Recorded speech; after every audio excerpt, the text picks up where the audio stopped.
Ibu guru dan teman-teman sekalian, kami dari kelompok 2 kelas 9B membawakan cerita tentang Danau Toba. Sebelum itu, izinkan kami untuk memperkenalkan diri. Nama saya Hamida Marista. Nama saya Tidak Lengkapnya. Perkenalkan, nama saya Rizja Olivia. Nama saya Damian. Selamat menyaksikan. Lionel Senas sebagai Toba, Tira Nobel sebagai Putri, dan Rizka Olivia Andin sebagai Samosir, dan Hamida Marista atau saya sendiri sebagai narator.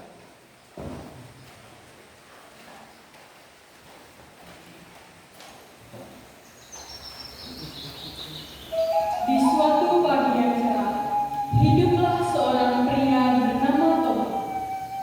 Toba hidup sendirian semenjak kepergian ibu. Pada suatu pagi yang cerah, Toba pergi memancing di sungai.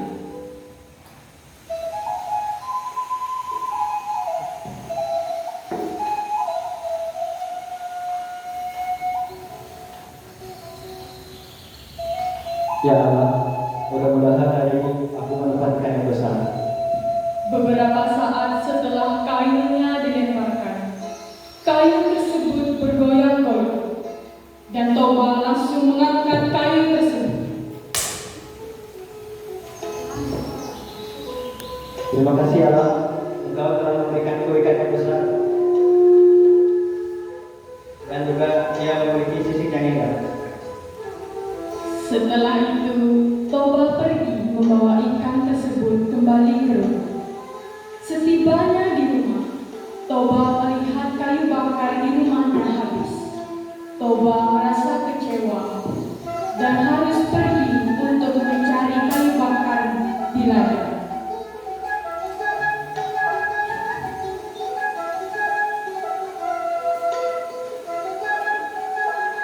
Sesudah Toba mendapatkan kayu bakar, ia kembali ke dapur dan melihat ikan yang ia tangkap tadi sudah habis. Toba terkejut dan terheran-heran. Berkatalah Toba, Ikan besar dan ketika terbang itu, apakah ia sudah dimakan kucing? Tunggu, kau jangan memakanku. Aku bersedia menemanimu asalkan kau. Aku bersedia menemanimu asal aku tidak memakan. Suara siapa itu? Jangan takut, Pak. Aku juga manusiawi sama seperti engkau. Aku berhutang budi kepadamu karena telah menyelamatkanku dari kutukan sang dewata. Aku bersedia menjadi istri. Tentu saja. Namaku Toba. Mari kita kelas pulang dan aku ingin segera memberitahukan bahwa kau akan menjadi istriku. Tapi Toba, ada satu hal yang harus kau rahasiakan. Aku mohon kau jangan menceritakan tentang asal-usulku yang berasal dari ikan. Karena jika masyarakat itu tahu, akan terjadi bencana besar yang melanda desa ini. Baiklah, percayakan padaku. Mari kita pulang. mereka pun pulang ke rumah dan menjalankan kehidupan selayaknya pasangan suami istri.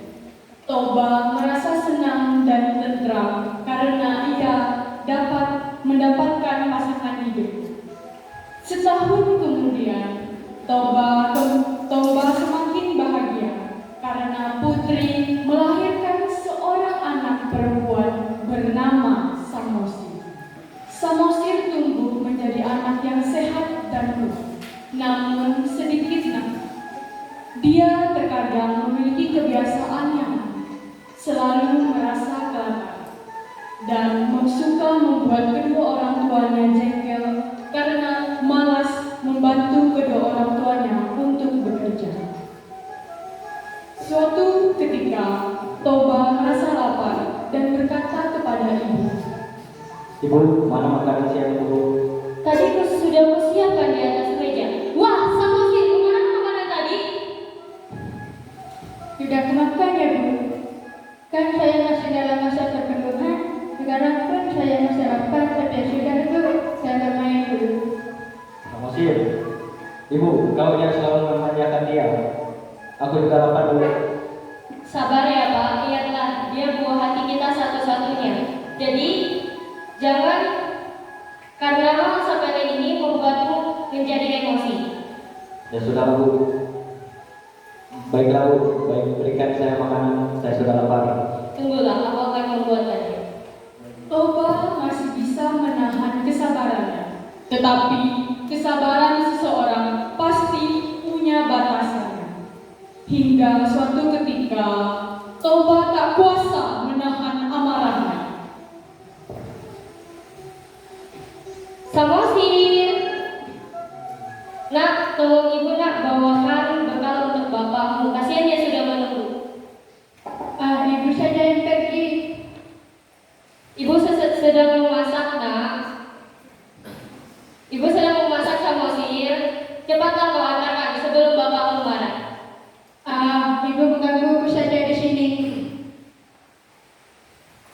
Dari awal, Samosir memang tidak berniat mengantarkan bekal untuk ayah. Di pertengahan jalan, Samosir berkata, Perjalanan ke sawah hanya tidak saja sangat melelahkan. Lebih baik aku makan saja makanan bapak ini. tanpa sadar, bekal tadi yang ingin diantarkan oleh Samosir dimakannya di tengah jalan dan habis semua. Hingga ia tanpa rasa bersalah pulang kembali ke rumahnya. Toba yang merasa kelelahan dan kelaparan menunggu akhirnya pulang ke rumah dan bertanya di rumah. Sesampainya di rumah, Bah, lapar kalian. Enak kali kalau makan masakan istriku. Samosir, kau kemana masakan ibumu? Sudah kumakanlah bapak.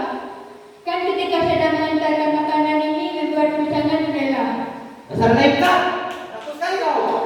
Samosir menangis lalu pergi menemui ibunya di ladang.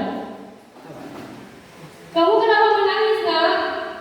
Ibu, benarkah ini aku adalah seorang anak ikan? Siapa yang berkata kepadamu, nak? Jawab, nak. Samosir Bapak diam. bilang aku adalah seorang anak ikan. Iya, nak. Bapakmu benar sekali. Engkau adalah anak ikan. Ibu adalah seekor ikan sebelum menikahi pada bapakmu. Segeralah pergi ke bukit itu yang terletak tidak jauh dari rumah kita dan menaiki pohon yang tertinggi di sana. Tiba-tiba suara muncul dari langit. Wah, suamimu sudah melanggar janji. Sekarang kamu tidak bisa hidup di muka bumi. Kau harus meninggalkan muka bumi. Kau harus kembali ke tempat tinggalmu di sungai sebagai ikan.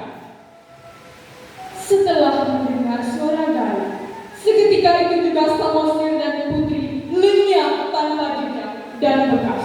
Tiba-tiba langit menjadi gelap dan turun hujan yang sangat deras disertai dengan petir.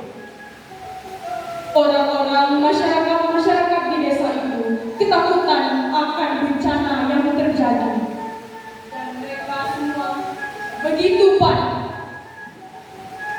Setelah itu, Samosir dan juga